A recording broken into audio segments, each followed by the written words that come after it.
মলদ্বারের পাশে ছোট ফোড়া বা ছিদ্র এবং সেখানে বারবার পুষ হচ্ছে, ইনফেকশন হচ্ছে, ওষুধ খাচ্ছেন কমে যাচ্ছে কিন্তু আবার ইনফেকশন হচ্ছে, পুষ বেরোচ্ছে, তাহলে বুঝে নিতে হবে এটা আপনার অ্যানাল ফিস্টুলার সমস্যা। ভিউয়ার্স, সাধারণ মানুষের মধ্যে খুবই কমন একটা কনফিউশন থাকে তিনটি জিনিসের উপর। একটা হচ্ছে পাইলস বা অর্শ, একটা হচ্ছে অ্যানাল ফিশার এবং একটা হচ্ছে ফিস্টুলা।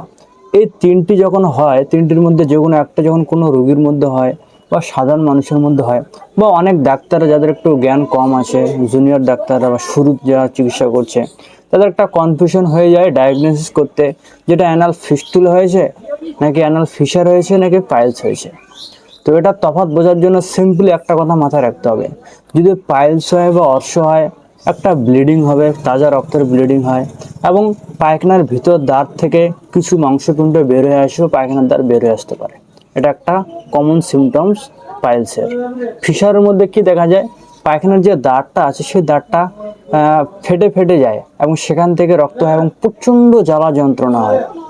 আর ভগন্দর বা ফিস্টুলার ক্ষেত্রে কি হয়, পায়খানার দ্বারের ঠিক ভিতরের অংশ বা সাইডে ফোড়া বা নালি ঘায়ের মতন হয়, যেটাতে পুঁজ হয়, হালকা ব্লিডিং হতে পারে মাঝে মধ্যে, কিন্তু পুঁজ হবে। পুঁজ কিন্তু ফিশার বা পাইলসের মধ্যে লক্ষ্য করা যায় না, ফিস্টুলার মধ্যেই লক্ষ্য করা যায়। সুতরাং আপনাদের ক্লিয়ার হয়ে গেল কোনটা ফিস্টুলা, কোনটা ফিশার, কোনটা পাইলস বা অর্শ।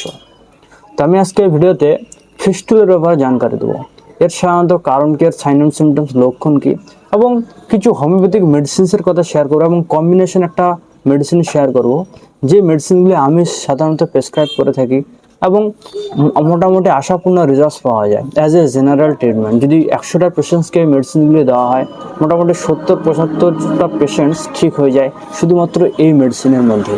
তো আপনারা ব্যবহার করে দেখতে পারেন এবং সবথেকে বড় কথা হচ্ছে এই মেডিসিনের কোনো রকম কোনো সাইড ইফেক্ট আপনারা দেখতে পাবেন না এবং লং টার্ম ইউজ করলে কোনো সমস্যা হবে না। সো ভিডিওটি শুরু করা যাক। ভিউয়ার্স, ফিস্টুলার সমস্যা এখন খুবই কমন একটা সমস্যা প্রায় দেখা যাচ্ছে, বিশেষ করে ফিস্টুলা, ফিশার এবং অর্শ, এই তিনটে সমস্যা পায়খানার দ্বারে প্রচুর কমনভাবে দেখা যাচ্ছে।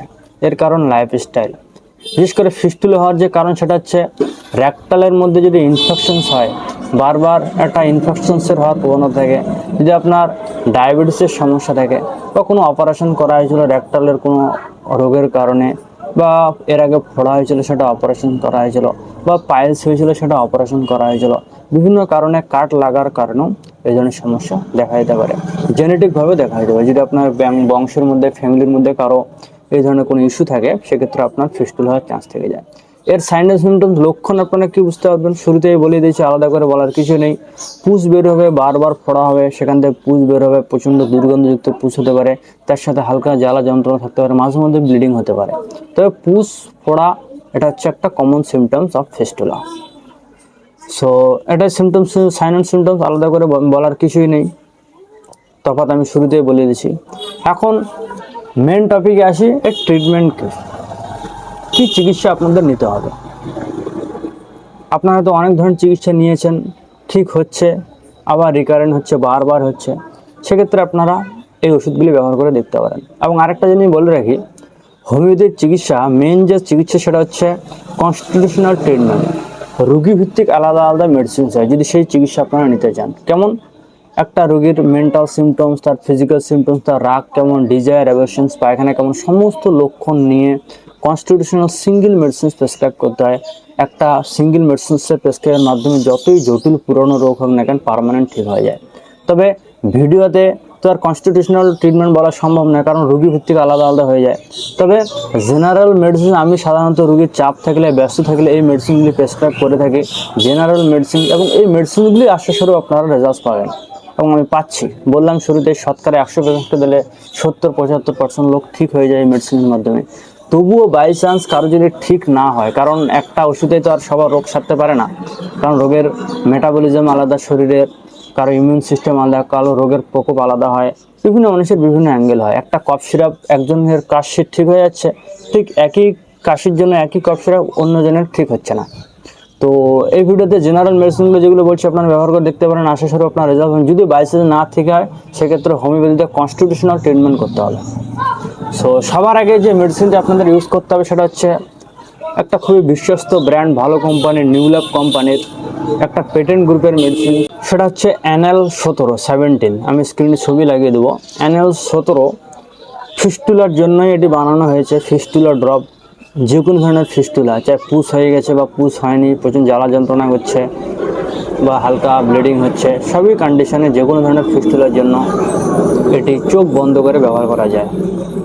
এটি নেওয়ার নিয়ম, সামান্য জলের সাথে মোটামুটি হাফ কাপের মতন গ্লাসে জল নিয়ে ওষুধটি 15 থেকে 20 ফোঁটা দিয়ে 3বার খেতে হবে আপনাদের, সকালে, দুপুরে, রাতে। কিছু খাওয়ার আধ ঘন্টা আগে বা আধ ঘন্টা পরে আপনাদের খেতে হবে।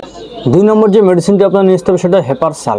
হেপারসাল আপনাদের 200 পাওয়ারে নিয়ে আসতে হবে, 200 CS পোটেন্সিটি। SBL, WC, ডক্টর র্যাকবার্গ, যে কোনো কোম্পানি আপনারা নিতে পারেন। হেপারসাল আপনারা সবাই জানেন, ফোড়ার জন্য হোমিওপ্যাথিতে সবার আগে যে মেডিসিনটি ব্যবহার করা হয়ে থাকে সেটা হচ্ছে হেপারসাল। হেপারসালভের ফোড়া কেমন হয়? ব্যথা করবে, প্রচণ্ড রকম ব্যথা করবে। যদি পুষ না হয়, পুষ বের করতে সাহায্য করে, পুষ উৎপন্ন করে, এবং যদি পুষ হয়ে যায় সেই পুষকে বের করে দিয়ে সেই ফোড়াটাকে শুকাতে সাহায্য করে। এবং যে নালি ঘাটা হয়ে গেছে সেই নালি ঘাটা ধীরে ধীরে রিকভার করতে সাহায্য করে হেপারসাল। 2 ফোঁটা করে সরাসরি জিভার মধ্যে দিয়ে দিনে 2বার খেতে হবে, সকালবেলা এবং সন্ধ্যের সময় খালি পেটে, রেগুলার দিনে 2বার। এবং 3 নম্বর যে মেডিসিনটা আপনাদের ব্যবহার করতে হবে সেটা হচ্ছে একটা বায়োকেমিং মেডিসিন, এবং সেটা হচ্ছে সাইলেসিয়া 6X পোটেন্সিতে নিয়ে আসতে হবে। সাইলেসিয়া ছোটো ছোটো বড়ি বায়োকেমিক ট্যাবলেট ফর্মে পাওয়া যায়। খুবই গুরুত্বপূর্ণ, খুবই দুর্দান্ত একটা মেডিসিন। যে কোনো ধরনের ফোড়া বা শরীরে যেখানে পুষ হোক না কেন, পুষ বারবার হচ্ছে বা পুষ প্রপার ভালোভাবে বের হয়ে যাচ্ছে না, পুষ বের করতে সাহায্য করে, বা পুষ না হলে সেই ফোড়াটাকে পাকাতে সাহায্য করে, ফোড়াটাকে শুকাতে সাহায্য করে। সবই অবস্থায় এই সাইলেসিয়া খুবই ভালো কাজ করে থাকে, আমি হামেশা ইউজ করে থাকি। আমার কাছে পিছনের চেম্বারে পাউন্ড পড়ে থাকে সাইলেসিয়া। তো এটা নেওয়ার নিয়ম, অ্যাডাল্টের জন্য 4টা করে ট্যাবলেট চুষে খান, মুখে দিলে গুলে যাবে মিষ্টি গড়িয়ে বলা। 4টা করে ট্যাবলেট দিনে 3বার খেতে হবে, সকালে, দুপুরে, রাতে, খাওয়ার পরে পরে দিনে 3বার আপনাদের ব্যবহার করতে হবে। এবং সবার শেষে একটা কম্বিনেশন আমি শেয়ার করছি, মাদার টিনচারের কম্বিনেশন। 3টি মেডিসিনস কিনে আনতে হবে, 3টি মেডিসিনস ইকুয়াল কোয়ান্টিটিতে মিক্স করা একটা কম্বিনেশন, যেটা ফিস্টুলার জন্য খুবই ভালো কাজ করে থাকে। এবং এই 3টি মেডিসিন হচ্ছে 1 নম্বর ক্যালেন্ডুলা। ক্যালেন্ডুলা আপনাদের মাদার টিনচার কিনে আনতে হবে। ক্যালেন্ডুলা আপনারা সবাই জানেন, কোথাও ঘা হয়ে গেলে, পুষ হয়ে গেলে, ইনফেকশন হয়ে গেলে সেই ইনফেকশনসটাকে ঠিক করতে সাহায্য করে, ঘাটাকে শুকাতে সাহায্য করে। আমি শুরুতে বলেছি অ্যানাল ফিস্টুলার যে প্রধান কারণ রেকটালের মধ্যে ইনফেকশন হওয়া, সেই ইনফেকশনটাকে সেটা ঠিক করে। হাইড্রেস্টিস মাদার টিনচার কিনে আনতে হবে 2 নম্বরে, হাইড্রেস্টিসে একই কাজ করে। এবং 3 নম্বর হচ্ছে ইচিনেশিয়া মাদার টিনচার। ইচিনেশিয়া আপনারা সবাই জানেন হোমিওপ্যাথিতে অ্যান্টিবায়োটিক হিসেবে কাজ করে থাকে, ঘাকে শুকাতে, পুষকে শুকাতে, তাড়াতাড়ি ঘাকে রিকভার করতে, হিলিং করতে ভালো সাহায্য করে থাকে। তো এই 3টি মেডিসিন, এই কম্বিনেশন আপনাদের নিয়ে আসতে হবে। 1 নম্বর হাইড্রেস্টিস মাদার টিনচার, 2 নম্বর ইচিনেশিয়া, এবং 3 নম্বর calendula mother tincture. 30 ml seal pack কিনে আনার চেষ্টা করবেন। সাথে মিক্স করার জন্য একটা 100 ml খালি শিশি কিনে আনবেন, এবং সেই 100 ml খালি শিশিটাতে এই 3টি ওষুধ বরাবর মাত্রায় আপনাদের ঢেলে দিতে হবে। আপনারা 10 ml মিক্স করতে পারেন, 20 ml মিক্স করতে পারেন, বা 30 ml মিক্স করতে পারেন। উদাহরণস্বরূপ আপনি 100 ml শিশিটি কিনে আনলেন, সেখানে পুরোটাই 30 ml ক্যালেন্ডুলা ঢেলে দিলেন, তারপর 30 ml পুরোটাই ইচিনেশিয়া ঢেলে দিলেন, তারপর 30 ml পুরোটা হাইড্রেস্টিস ঢেলে দিলেন। তারপর ঢাকনা ভালো করে ছিপিটা বন্ধ করে দেবেন। ভালোভাবে যদি মিক্স হয়েছে আলাদাভাবে ঝাঁকি দেবেন, স্ট্রোক দেবেন, বাস আপনার কম্বিনেশন তৈরি হয়ে গেল। এটি খুব ভালো কাজ করে থাকে ইনফেকশনসটাকে কমাতে, যে বারবার পুষ হচ্ছে সেটা হিলিং করতে খুব ভালো কাজ করে থাকে। এটি আপনাদের ব্যবহার করতেই হবে। এটি হচ্ছে নেওয়ার নিয়ম, সামান্য জলের সাথে মোটামুটি হাফ কাপের মতন জল নিয়ে এই ওষুধটি 20 ফোঁটা দিয়ে দিনে 3বার খেতে হবে। এটিকেও সকালে, দুপুরে এবং রাত্রেবেলা, কিছু খাওয়ার আধ ঘন্টা আগে বা আধ ঘন্টা পরে। তবে একটা জিনিস মনে রাখবেন, এই ভিডিওতে আমি প্রথমে শুরুতে NL17 ড্রপ বললাম দিনে 3বার, 2 নম্বর হচ্ছে হেপারসাল বললাম দিনে 2বার করে খেতে হবে, 3 নম্বর সাইলেসিয়া 6X দিনে 3বার করে, এবং 4 নম্বর এই কম্বিনেশন দিনে 3বার করে। একটা জিনিস মনে রাখবেন, এক ওষুধের সাথে আরেক ওষুধের মধ্যে মোটামুটি মিনিমাম 15 থেকে 20 মিনিটের একটা গ্যাপ রাখবেন। আর কিছু খাওয়ার আধ ঘন্টা আগে বা আধ ঘন্টা পরে যে কোনো সময় যে কোনো ওষুধ আপনারা খেতে পারবেন। তো মেডিসিনটি মোটামুটি 1 মাস কন্টিনিউ করবেন। যদি আরাম লেগে যায় ম্যাক্সিমাম ক্ষেত্রে ঠিক হয়ে যাবে, যদি আরাম লেগে যায় আরও 2 থেকে 3 মাস কন্টিনিউ করবেন, এটা পুরোপুরিভাবে ঠিক হয়ে যায়। আশা করা যায় আপনারা অবশ্যই রেজাল্ট পাবেন, কোনো ধরনের কোনো সাইড এফেক্ট নেই। এবং এই মেডিসিনগুলি যে কোনো ধরনের হোমিওপ্যাথিক ফার্মেসিতে খোঁজ করবেন, পেয়ে যাবেন। তবে সিল প্যাক ভালো কোম্পানি নেওয়ার চেষ্টা করবেন। যেটা আপনারা আমার কাছ থেকে নিতে চান, pan India, all over India medicine delivery দেওয়ার সিস্টেম চালু আছে। আমাদের ডেলিভারি চার্জ সম্পূর্ণ ফ্রি, 3 থেকে 5 দিনের মধ্যে মেডিসিন ডেলিভারি হয়ে যায়। সো আশা করছি এই ভিডিওটা আপনাদের অবশ্যই ভালো লেগেছে। যদি ভালো লেগে থাকে তাহলে অবশ্যই আমার চ্যানেলকে সাবস্ক্রাইব করে দিয়ে পাশে আসা বেল আইকনটি প্রেস করে দিয়ে অল নোটিফিকেশনে ক্লিক করে দিবেন। So thank you so much. জয় হিন্দ।